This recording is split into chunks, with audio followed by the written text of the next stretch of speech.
नमस्कार मित्रों, आप सभी के लिए जो आज मैं लाया हूँ संस्कृत रुचिरा कक्षा सप्तम के लिए पाठ्य पुस्तक उपयोगी है। भाग 2 संस्कृत रुचिरा भाग 2, उसी में से जो पाठ त्रयोदश है, त्रयोदश पाठ है कक्षा सप्तम के लिए। त्रयोदशः पाठः अमृतम संस्कृतम। इस पाठ से अभ्यास प्रश्नोत्तराणी आप सभी के लिए लेकर के आया हूँ और आज इसी पे चर्चा करूँगा मैं। चलिए आगे चर्चा करते हैं। चर्चा करने से पहले आप सभी से विशेष आग्रह कि अधिक से अधिक लाइक, सब्सक्राइब और शेयर किया करें, ताकि जो भी छात्र हैं एनसीईआरटी को पढ़ने वाले सभी को लाभ मिल सके। चलिए आगे विषय की तरफ अग्रसर होते हैं। यहाँ पे लिखा है कक्षा सप्तम त्रयोदशः पाठः, त्रयोदश पाठ अमृतम संस्कृतम। पाठ का नाम है अमृतम संस्कृतम। अभ्यास प्रश्नोत्तराणी, अभ्यास प्रश्नोत्तर हैं। चलिए यहाँ से आरंभ करते हैं। पहले नंबर पे जो दिया गया है, पहले नंबर पे है उच्चारणम कुरुता, यानी शब्दों को उच्चारण करिए। यानी जो शब्द दिए गए इनका उच्चारण करना है, इनको उच्चारण करना है। उपलब्धासु संगणकस्य चिकित्साशास्त्रम वैशिष्ट्यम भूगोलशास्त्रम वाङ्मये और विद्यमानः अर्थशास्त्रम। ये जो शब्द है इनको उच्चारण करना, उच्चारण करिए, पढ़िए, अर्थ समझिए। इस प्रकार से इसको अभ्यास में लिख लें तो अच्छा रहता है। दूसरे नंबर पे जो दिया गया है प्रश्नानाम उत्तराणि एक पदेन लिखत, यानी प्रश्नों का उत्तर जो है प्रश्नानाम उत्तराणि एक पदेन लिखत, यानी एक शब्द में उत्तर देना है। प्रश्न का उत्तर जो है एक शब्द में देना है। का भाषा प्राचीनतम संस्कृतम, या संस्कृत भाषा, ऐसा लिख सकते हैं। इसके बाद है शून्यस्य, यानी कौन सी भाषा सबसे प्राचीन है, तो संस्कृत भाषा सबसे प्राचीन भाषा है। शून्यस्य प्रतिपादनम कः अकरोत्, शून्य का खोज किसने किया था, तो आर्यभट्टः, आर्यभट्ट ने शून्य का खोज किया था। आगे जो है कौटिल्येन रचितम अर्थशास्त्रम, कौटिल्य के द्वारा कौन से शास्त्र लिखा गया। कौटिल्येन रचितम शास्त्रम किम, तो अर्थशास्त्रम है ना, अर्थशास्त्र जो है कौटिल्य के द्वारा लिखा गया। इसके बाद है कस्याः भाषायाः काव्य सौंदर्यम अनुपमम, किस भाषा में काव्य की सुंदरता है ना, अधिक सौंदर्य जो है, काव्य सौंदर्य जो है किस भाषा में है, तो कालिदास बहुत विश्वविख्यात कवि हैं, इनके द्वारा काव्य सौंदर्य जो है अनुपम है, लिखा गया। संस्कृत भाषा में कई सारे कवि हुए हैं, वैसे लिखे हैं ग्रंथों को। तो काव्य की सौंदर्यता जो है संस्कृत भाषा में विशेष रूप से है। आगे जो है संस्कृत भाषा यहाँ काव्य सौंदर्यम अनुपमम है ना, संस्कृत भाषा की जो काव्य सुंदरता है वो अनुपम है। इसके बाद जो है कः अभ्युदयाय प्रेरयन्ति, कौन है अभ्युदयाय, यानी कौन आगे बढ़ने की प्रेरणा मिलती है, किस चीज़ से, तो सूक्तयः, सूक्तियों से, संस्कृत के सूक्तियों से हम प्रेरणा लेते हैं। आगे जो है संस्कृत प्रश्नानाम उत्तराणि पूर्ण वाक्य न लिखत, प्रश्नों का उत्तर पूर्ण वाक्य में लिखना है। संगणकस्य कृते सर्वोत्तमा भाषा का, है ना, संगणकस्य यानी कंप्यूटर के लिए सबसे उत्तम भाषा कौन सी भाषा है ना, तो संगणकस्य कृते सर्वोत्तमा भाषा संस्कृतम अस्ति, है ना, संस्कृत भाषा सर्वोत्तम भाषा है कंप्यूटर के लिए। संस्कृतस्य वाङ्मयम कहि समृद्धम अस्ति, संस्कृत वाङ्मय में किन चीज़ों का समृद्धि है, यानी कौन सा क्या क्या है इसमें, मतलब किस चीज़ से समृद्ध है, ये कहने का मतलब ये है। तो देखिए एक बार में दिख रहा होगा सभी को यहाँ पे। तो यहाँ पे लिखा है संस्कृतस्य वाङ्मयम वेदैः पुराणैः नीतिशास्त्रे चिकित्साशास्त्रादिभिश्च समृद्धम अस्ति, यानी इसमें नीति शास्त्र है, वेद है, पुराण है, चिकित्सा शास्त्र है, विभिन्न प्रकार के ग्रंथ लिखे गए हैं। आर्यभट्टियम, आर्यभट्ट के द्वारा लिखा गया ग्रंथ है ना। इसके बाद जो है कई सारे भारद्वाज ऋषि हैं, उन्होंने विमान शास्त्र लिखा है, यानी जो ज्ञान विज्ञान है भरा हुआ है इसमें, कहने का मतलब ये है। इसके बाद जो है यानी इन सब चीज़ों से ये समृद्ध है संस्कृत भाषा। आगे जो है संस्कृत किम शिक्षयति, संस्कृत क्या शिक्षा देती है। सर्वभूतेषु आत्मवत व्यवहारम कर्तुम संस्कृत भाषा सम्यक शिक्षयति, यानी सभी लोगों से आत्मवत व्यवहार करें, यानी सही प्रकार से व्यवहार करें, इस प्रकार से शिक्षा संस्कृत से प्राप्त होती है शिक्षा, है ना। शिक्षा मिलती है किससे? संस्कृत भाषा से। सम्यक प्रकार से सभी से व्यवहारिक दृष्टि से, है ना, आचार विचार से, सब प्रकार से जो है सम्यक अच्छी प्रकार से व्यवहार करें, इस प्रकार की शिक्षा कहाँ से मिलती है? संस्कृत भाषा से। अस्माभिः संस्कृतं किमर्थं पठनीयं, हम लोगों के द्वारा संस्कृत क्यों पढ़नी चाहिए? अस्माभिः संस्कृतम् अवश्यमेव पठनीयं, तेन मनुष्यस्य समाजस्य च परिष्कारः भवेत्। संस्कृत पढ़ने से, संस्कृत के ग्रंथ पढ़ने से, ज्ञान विज्ञान की जब हम चर्चा करते हैं तो विभिन्न प्रकार के ज्ञान मिलने के साथ साथ हम जो है संस्कार भी सीखते हैं, और इससे क्या होता है कि समाज का जो परिष्कार होता है, समाज में जो दुर्गुण है वो दूर होता है, और अच्छी आदतों को हम प्रचार प्रसार करते हैं तो समाज का भी कल्याण होता है। चलिए आगे चलते हैं। ईकारांत स्त्रीलिंग शब्द रूपम आधृत्य रिक्त स्थानानि पूरयेत्। यहाँ पे एक विभक्ति में यानी प्रथमा विभक्ति में 2 लाइन, द्वितीय विभक्ति में 2 लाइन, ऐसे करके अलग अलग शब्द दिए गए, यानी एक एक विभक्ति एक शब्द रूप का है। कहने का मतलब ये है, जहाँ जहाँ पे खाली है वहाँ पे मैंने काले अक्षर से लिख दिया है, और जहाँ पे भरा हुआ है नीला होगा अथवा पीला होगा, ठीक है। जो पहले पंक्ति है वो पीले अक्षर में है। चलिए आगे हम इसको थोड़ा सा जूम करेंगे। यहाँ पे लिखा है इकारांत स्त्रीलिंग शब्द रूपम आधृत्य, यानी इकारांत शब्द स्त्रीलिंग शब्द रूप को आधार मान करके और जो रिक्त स्थान है उसको भरना है। कहने का मतलब ये है। चलिए यहाँ थोड़ा जूम कर दिया मैंने। उत्तराणी जो है यहाँ पे लिखा गया है, उत्तराणी, यानी डायरेक्ट भर करके लिख दिया गया है। यहाँ पे गति है, गति गतया, गति चलने के उसमें गतिशील कहते हैं ना, गतिशील, यानी गति शब्द जो है चलने के भाव में। इसके बाद ये जो है गति शब्द रूप है। गति ही गति गतयः प्रथमा विभक्ति है तो मति ही मति मतयः, यानी मति ही मति ये भरा गया, मतयः पहले से लिखा हुआ है, यानी जो काला है बस उतना ही भरा गया है। तो मति शब्द बुद्धि के लिए है और बुद्धि शब्द रूप भी बुद्धि के लिए, ये ध्यान रहे। अब यहाँ पे मति शब्द के बाद है ये जो है बुद्धिम बुद्धि बुद्धि है ना, बुद्धिम बुद्धि बुद्धि, ये बुद्धि शब्द रूप जो है पहले से लिखा हुआ है, और प्रीति शब्द रूप इसको देख करके लिखना है। तो यहाँ पे जो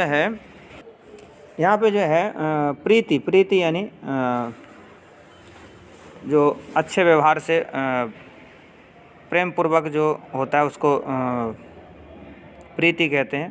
तो बुद्धि की तरफ प्रीति शब्द भी है, तो प्रीतिम, प्रीति और प्रीति, यानी प्रीतिम और प्रीति जो है पहला और लास्ट का ये जो है एक वचन और बहुवचन जो है वो यहाँ पे लिखा गया है, और खाली है ये आपकी किताब में, इसको भरा गया है यहाँ पे। तो इस प्रकार से द्वितीय विभक्ति का बुद्धि है और प्रीति है ना। तृतीय विभक्ति में देखते हैं, तृतीय विभक्ति में नीति और शांति है। तो नीति का पहले से लिखा हुआ और शांति का जो है लिखा गया है यहाँ पे, जहाँ पे खाली है वहाँ पे। नीत्या नीतिभ्याम नीतिभ्यः, नीति आप समझते ही होंगे, नीति है ना। इसके बाद है नीति नियम, तो यहाँ पे नीति नीत्या नीतिभ्याम नीतिभ्यः ये जो है तृतीया का है, और शांति शब्द रूप है शांत्या शांतिभ्याम और शांतिभिः, वैसे शांतिभ्यः।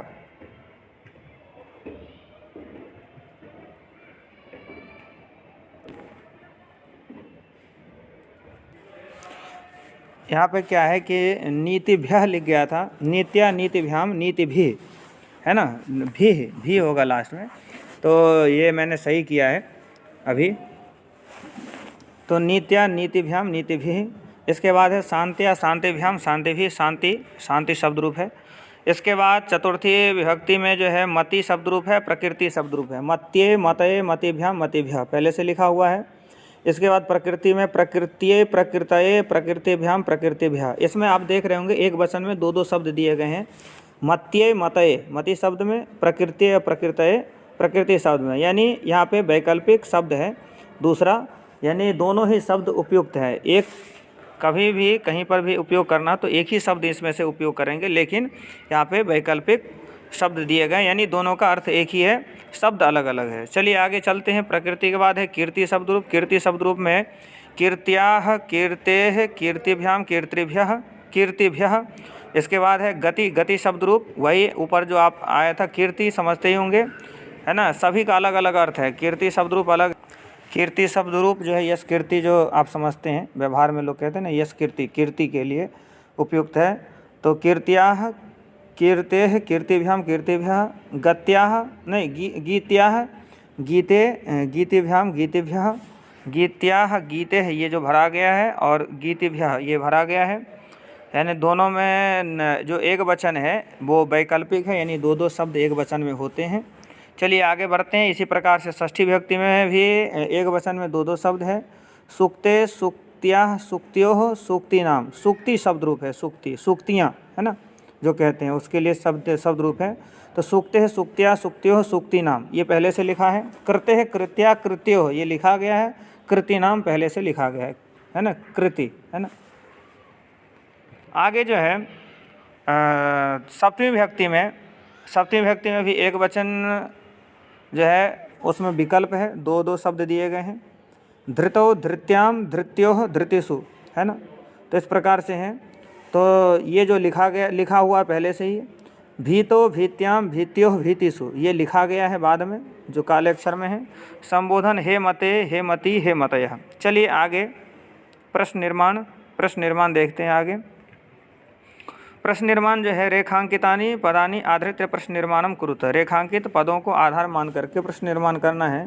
संस्कृते ज्ञान विज्ञानयो निधि सुरक्षितः अस्ति है ना, संस्कृते ज्ञान विज्ञानयो कः सुरक्षितः अस्ति, निधि के जगह में कः शब्द जो है उपयोग किया गया है यहाँ पे। आगे जो है संस्कृतमेव संगणकस्य कृते सर्वोत्तमा भाषा, संस्कृत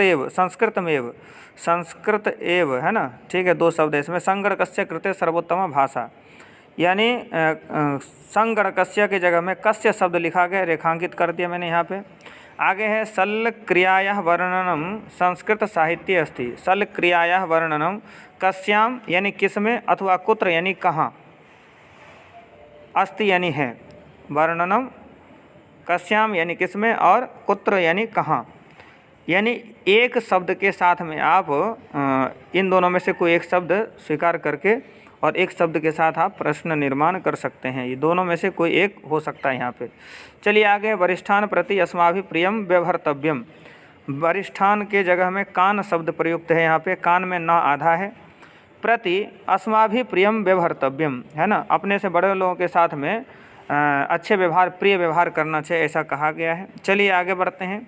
उदाहरणानुसारम पदानां विभक्तिम वचनं च लिखत, उदाहरण के अनुसार विभक्ति वचन लिखने हैं। यहाँ पे उदाहरण में यथा में दिया गया है संस्कृते षष्ठी विभक्ति एक वचन।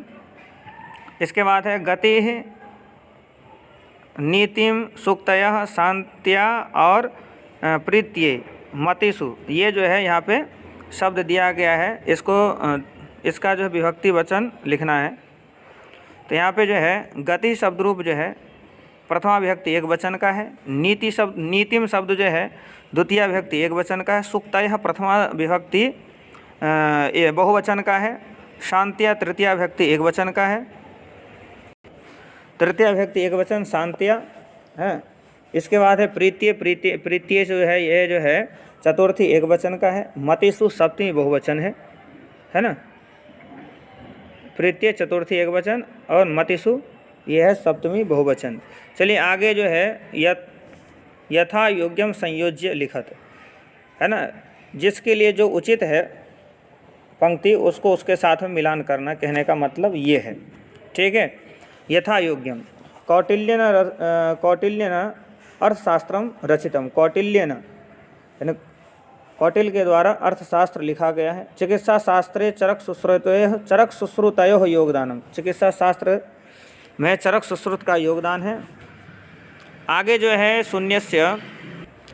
शून्यस्य आविष्कर्ता आर्यभट्ट, शून्य के आविष्कर्ता कौन है, आर्यभट्ट है। संस्कृतम ज्ञान विज्ञान पोषकम, संस्कृत ज्ञान विज्ञान का पोषक है। सूक्तयः अभ्युदयाय प्रेरयन्ति, सूक्तियाँ जो है अभ्युदय प्रेरित करती हैं, अभ्युदय आगे बढ़ने की जो प्रेरणा मिलती है सूक्तियों से मिलती है जीवन में। इस प्रकार से सभी जो है प्रश्न उत्तर हमने बताएं आपको। कहीं कहीं पे साउंड का जो भी है समस्या हो, कई बार कहीं से कोई आवाज़ आ जाता है, कहीं से कुछ आवाज़, तो इसको ध्यान ना दें। आप सभी अपने विषय वस्तु को ध्यान दीजिए और अधिक से अधिक छात्रों को शेयर करिए, लाइक सब्सक्राइब करिए चैनल को। ताकि सभी छात्र लाभान्वित हो सकें, अन्य स्कूलों को भी, अन्य स्कूल के छात्र भी जो है लाभान्वित हो सके। इस प्रकार से जो है आप सभी के लिए ये जो है छात्र हित में मैं कार्य करता हूँ। चलिए आज के लिए इतना ही, धन्यवाद।